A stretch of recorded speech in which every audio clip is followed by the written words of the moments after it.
Hello, I'm Surfer Clock. And I'm Tap G. And welcome to What's the Attraction? Where our work is your vacation. Now, Tap G, when you think of a movie that revolutionized animation forever, what do you think of? Easy. Snow White and the Seven Dwarfs. Now, if I said John Lasseter, what movie do you think of? Cars? If I said think of one of the most popular franchises based on toys coming to life, you say... Small Soldiers? What? No! Toy Story! Now, in the fall of 1995, I was 7 and Tap G was... 9. Up until then, computer animation was something to make commercials look slicker, shinier, and have dimension that regular cell animation couldn't attain. Little do we know that a little-known production company called Pixar, started by a technical genius, a creative genius, and the guy who founded Apple Computers... Leonardo da Vinci, Salvador Dali, and Bill Gates? Wow. Just wow. You're horrible at this. Go to your corner. Anyways, as I was saying, it was Ed Catmull, John Lasseter, and Steve Jobs. After a decade of commercials and a few short cartoons, they signed on with Disney to help market and distribute the world's first computer-animated film, Toy Story, in 1995.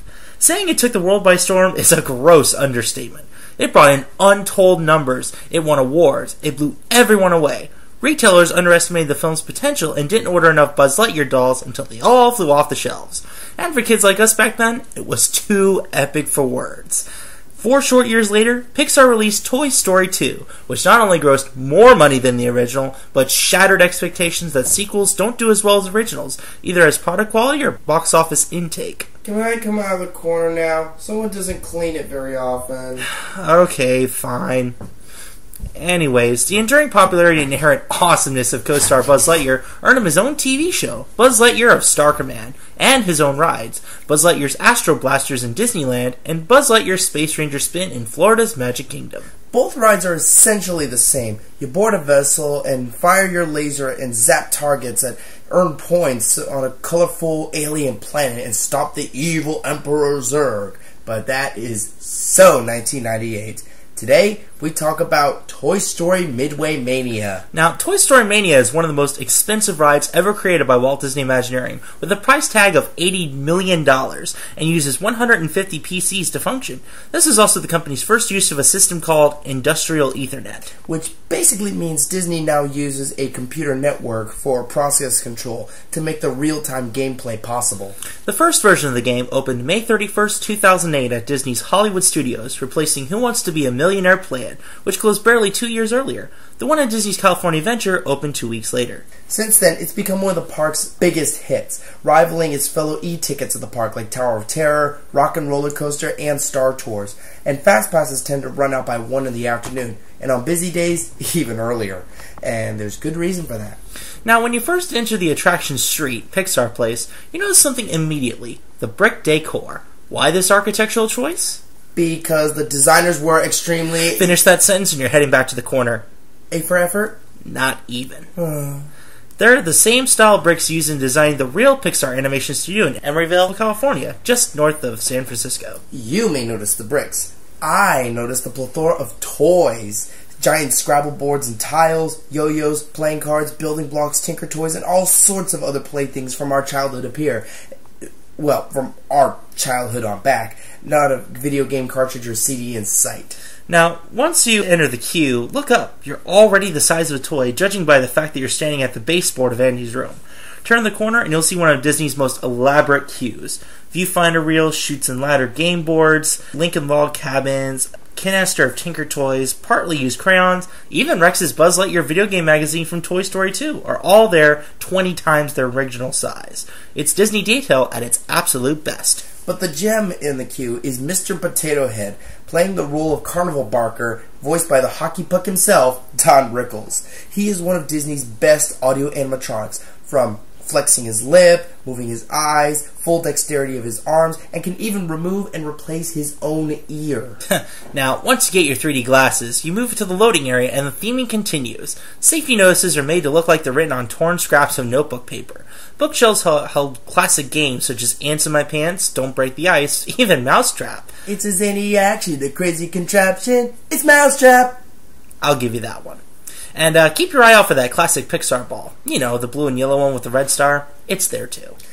Between the infamous long line and the more than elaborate queue, we invite you to play a game of I Spy to help you pass the time. Now, once you're in your ride vehicle and the lap bar is in place, put on those 3D glasses and the screen next to your pop gun will give you instructions. Buzz and Woody jump out on the 3D screen and invite you for a test run. In real life, your pop gun doesn't fire anything, but the screens will show that you're firing off pies, pointed darts, suction cup darts, and baseballs.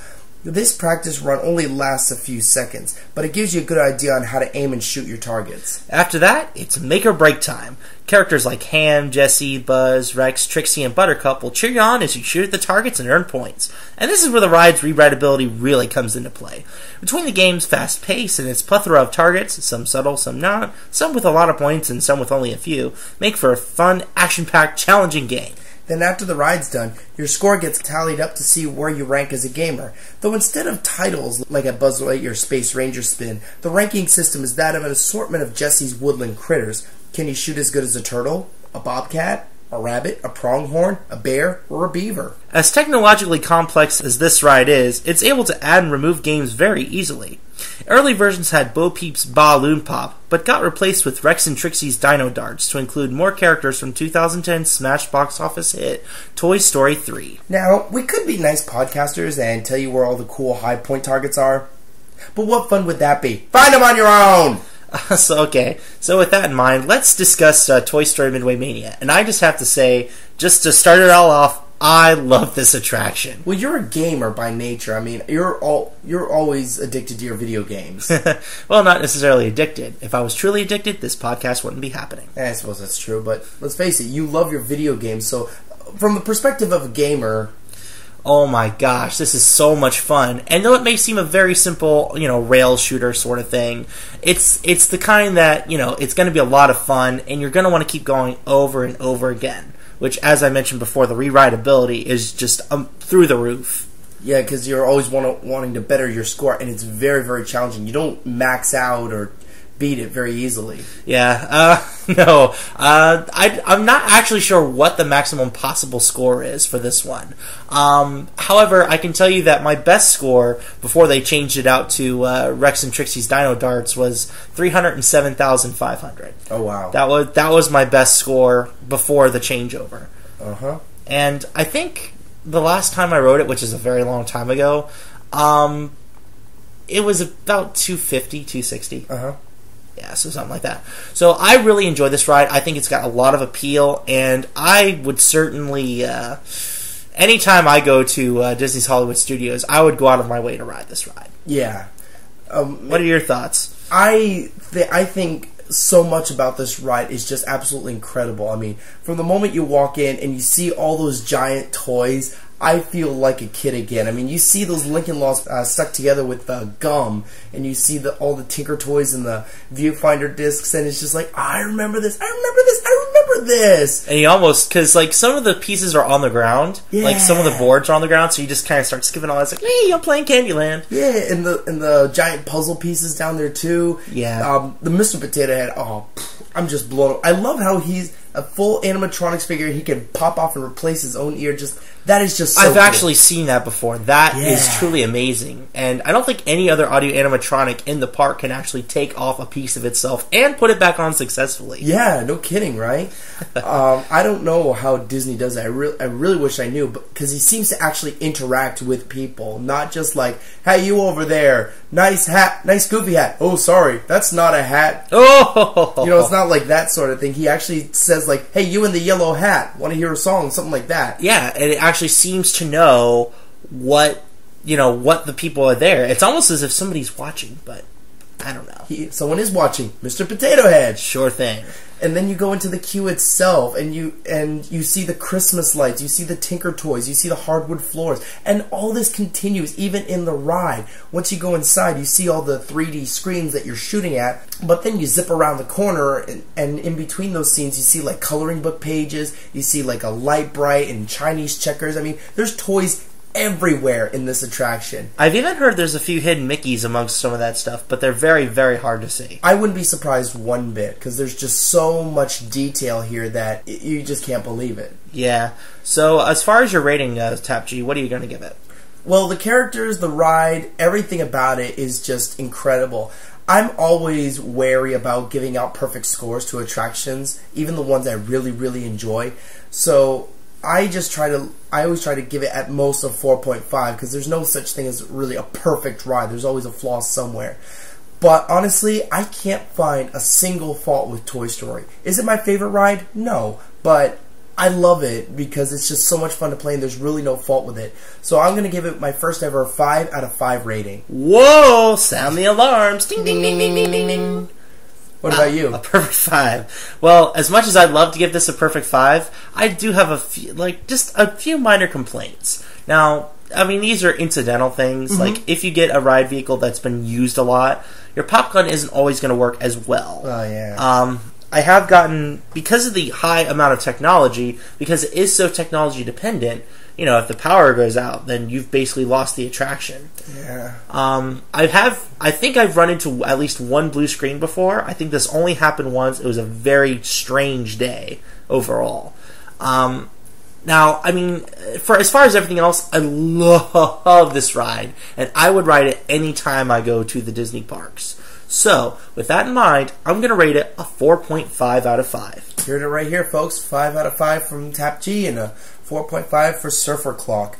Now, as we already mentioned, this ride can be a little bit rough. Between the sharp turns, some spinning, and the 3D effects, those with motion sickness are suggested to avoid this ride. Also, that screen we mentioned earlier, the one that keeps track of your score, it comes with subtitles. To activate those for anyone in your group who's hard of hearing, just press the closed captioning button. And if anyone is traveling in a wheelchair or a scooter can ride, provided those who can transfer from a scooter to a wheelchair, there's a specially designed vehicle for wheelchair access. Talk to an attendant if you have any questions. Oh, and don't forget Disney's 714 policy. If they're under 7, they must ride with someone who's at least 14 years old. The kids, we mean. The kids. Right. You know, I was going to do the recommendations, but I think who wouldn't like this ride is going to be a much shorter list. Yeah, really. But more than anything, it's a ride for gamers. It's not a passive experience. It's meant to challenge and enthrall you enough to keep you coming back for more. You want to come back and see if you can get a better score. I think the challenge is a bit much for younger kids, though, and all that yanking on the cord, it just wears your shoulder down really good. And you barely get 30 seconds per game and 5 games per ride. It's definitely meant for young adults and teens, absolutely, but I think older adults are just going to be amazed with the level of technology. Yes, yes. Kids, if nothing else, will love playing, even if they're not winning. It's energetic, colorful, and there's all the Toy Story characters there. They'll even love Mr. Potato Head in the queue. Everyone does! Yeah! 1 potato, 2 potato, 3 potatoes more! Well, that's all we have for today's episode of What's the Attraction. But there are 3 things you need to remember before you ride Toy Story Mania. Reduce, reuse, recycle. No, stop, drop, and roll. Straw, stick, and brick. Alright, what is up with you today, man? I was up all night playing Trivial Pursuit with Alec Baldwin, Tom Hanks, and Christopher Walken. Really? Yeah, Alec was distracted on all the airplane questions because he was busy playing Words with Friends. Uh-huh. Oh, and Tom Hanks thinks he's so big. I see. And I distinctly remember not having enough cowbell. Okay, thanks for listening to What's the Attraction, where our work is your Glockenspiel! corner, now.